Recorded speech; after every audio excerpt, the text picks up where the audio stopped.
Now, how about them damn Celtics? All right, we're back with another Boston Celtics video. Today we're talking about Al Horford because he's not a Celtic, but he's still not anything else. We are on August 12th, and from the very start of free agency on July 1st, all we heard was Al Horford's not coming back. He's signing with the Warriors. And a month and almost a half later, still not a Warrior.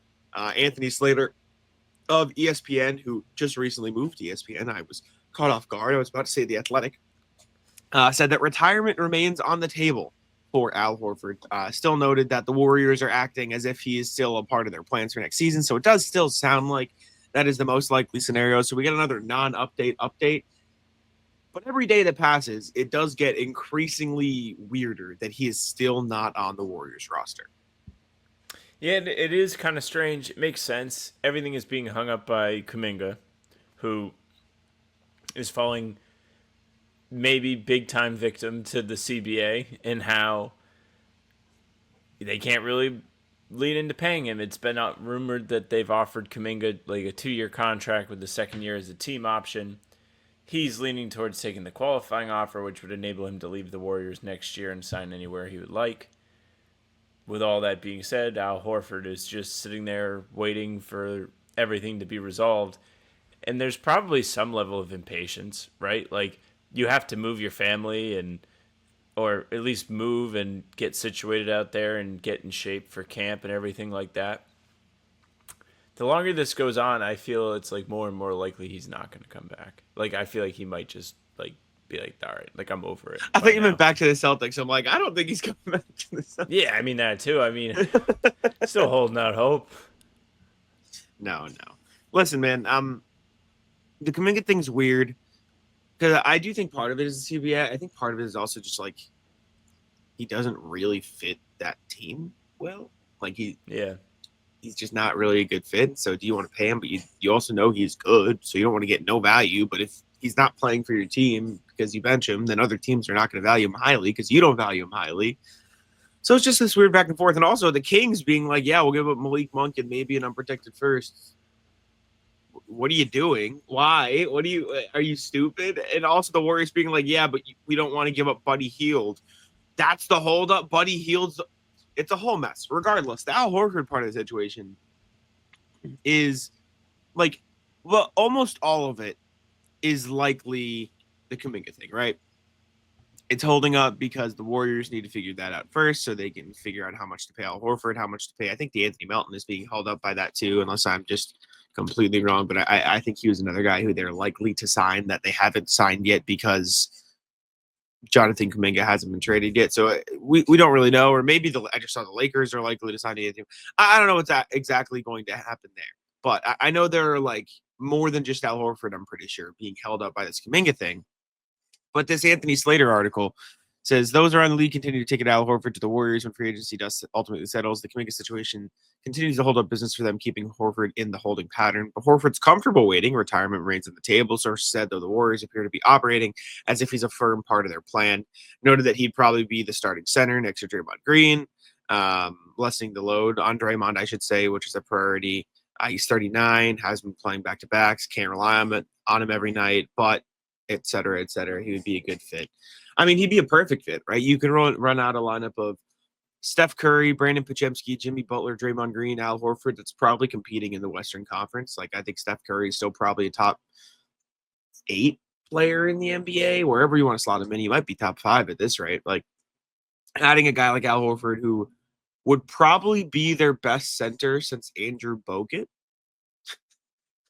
Right? Most like versatile, probably. Yeah. I mean, when they got Bogut, like they got him at close to his peak, where he joined the team and then really became. I'm saying since Andrew Bogut though. Like who else has been? I mean, Kevon Looney was their center for a while, and I mean he fit well, but he's not like a great, super over the top skill set guy. Kevon Looney, Horford, James Wiseman, Trace Jackson Davis. James Wiseman got a ring on our head. What are you gonna do? He did. Yeah,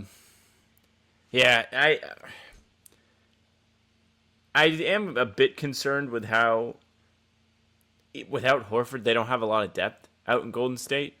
So, how great is it going to be for them if he's not playing back-to-backs? Like, is he going to finally show some signs of aging if he goes out there? Like, I think he's got the IQ where he should be able to fit anywhere. Playing next to Steph Curry would be something that works really well for him. But, like, when we were sitting here, well, we weren't sitting here yet in 2019, and he left, and everyone was like, oh, it seems like a good fit. Like, it's the only guy that can guard Embiid, and then goes there and just doesn't work.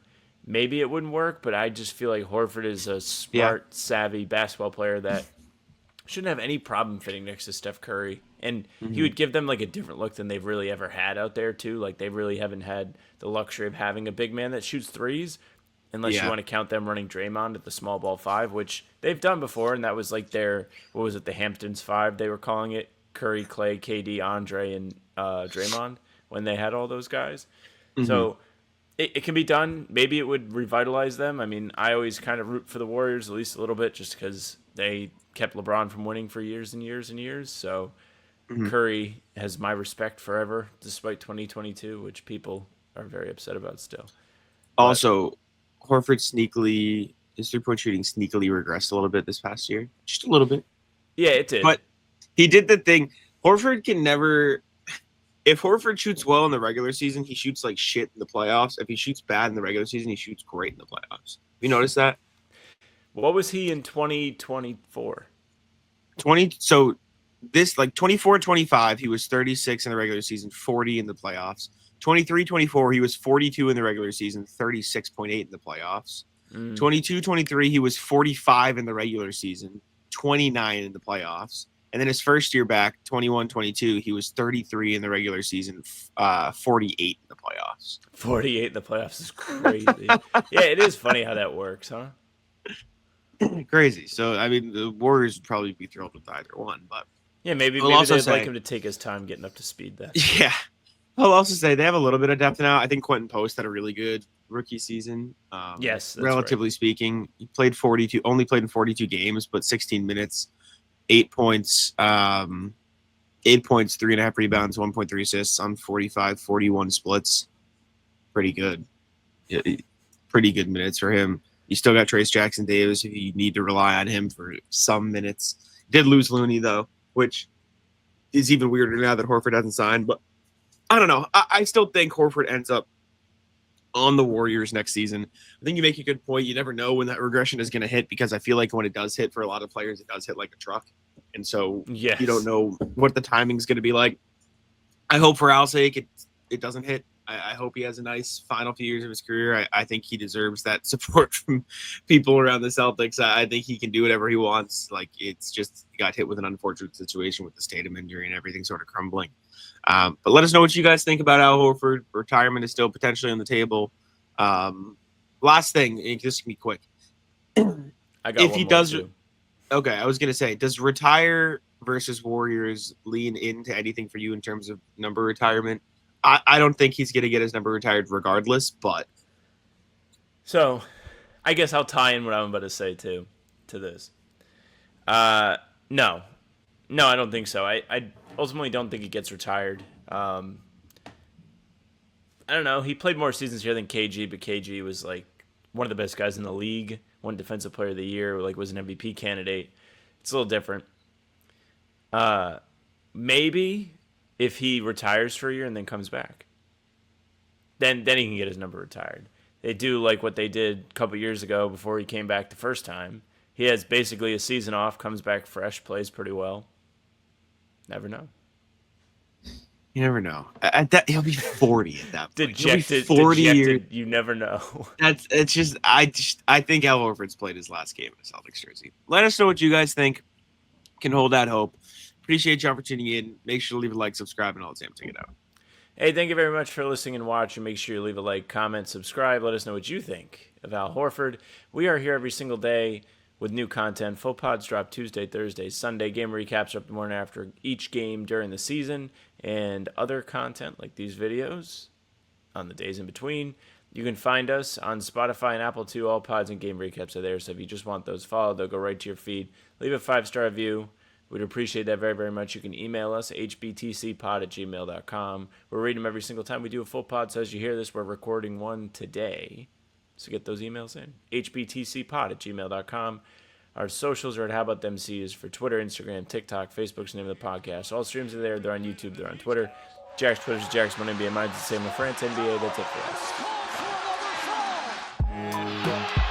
Taco, come on. Taco's having some fun here.